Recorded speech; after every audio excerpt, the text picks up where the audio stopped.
因此咧，我哋亦都特別邀請到前食物及環及衞生局局長高永文醫生同李慧瓊咧，稍後會進行對話，探討我哋九龍嘅區嘅醫療發展需要。嗱，其實咧，本區咧都係全港長者人口最多嘅區域之一。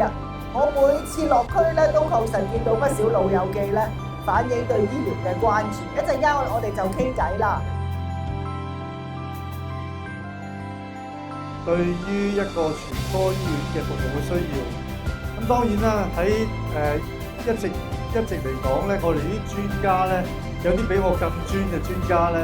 其實咧都知道咧，現在坐落喺黃大仙區嘅聖母醫院咧個地方咧有各種嘅限制，所以就唔能夠做到一間有急症室嘅一間全科醫院。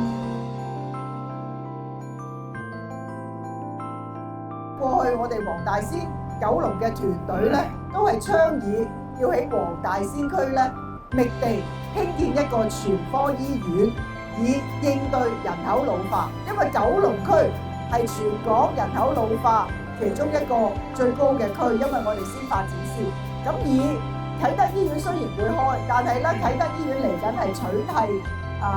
伊利沙伯醫院嘅全科醫院嘅服務。一換一嘅情況底下咧，